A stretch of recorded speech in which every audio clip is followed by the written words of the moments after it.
എന്താണ് ഫാസിസം?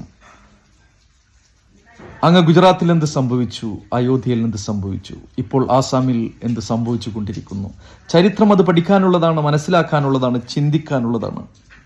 എൻ്റെ പ്രിയപ്പെട്ട സഹോദരങ്ങളെ, പ്രത്യേകിച്ച് കൊച്ചനുജന്മാരെ, അനുജത്തിമാരെ, എൻ്റെ ഈ വാക്കുകൾ നിങ്ങളൊന്ന് ശ്രവിക്കണം, ഒന്ന് ചെവികൊള്ളണം, അപേക്ഷയാണ്. വെള്ളരിപ്രാവിൻ്റെ വേഷവും കഴുകൻ്റെ ചിന്തയുമായി നമുക്കിടയിൽ കൂട്ടുകൂടി നടക്കുന്ന ഒരു കൂട്ടരുണ്ട്. അവരെ സൂക്ഷിക്കുക. ഒരു നാൾ നാം സുഖനിധരായി നമ്മുടെ കുടിലിൽ അന്തിയുറങ്ങുന്ന നേരത്ത് വാതിലിൽ ഒരു മുട്ടു കേൾക്കാം. നാം വാതിൽ തുറന്നു കഴിഞ്ഞാൽ നാം ആരെ വെള്ളരിപ്രാവുകൾ എന്ന് ധരിച്ചിരുന്നു, അവർ ആയുധവുമായി നമ്മളെ ആക്രമിച്ചേക്കാം.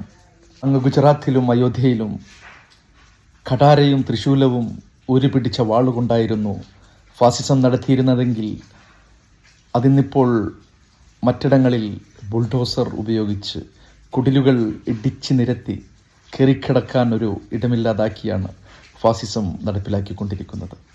തങ്ങളുടെ കുടിലുകൾ ബുൾഡോസർ കൊണ്ട് ഇടിച്ചു നിരത്തപ്പെടുമ്പോൾ വാവിട്ട് കരയുന്ന പാവപ്പെട്ട ജനങ്ങളെ തീവ്രവാദികളെന്നും ബുൾഡോസർ കൊണ്ട് വീടുകൾ തകർക്കുന്ന കൂട്ടരെ രാജ്യസ്നേഹികളെന്നും വിശേഷിക്കപ്പെടുന്നു.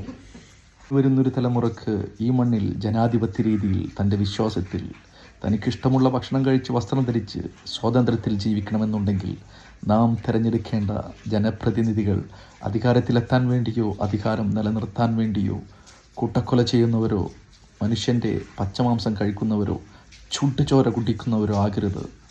നാടിനു വേണ്ടി, രാജ്യത്തിനു വേണ്ടി നാം തിരഞ്ഞെടുക്കേണ്ട ജനപ്രതിനിധികൾ ഹൈന്ദവനോ ക്രൈസ്തവനോ മുസൽമാനോ മതമുള്ളവനോ മതമില്ലാത്തവനോ ആരുമായിക്കൊള്ളട്ടെ, പക്ഷെ അവൻ രാജ്യസ്നേഹിയായിരിക്കണം, കപട മതേതരവാദിയായിരിക്കരുത്.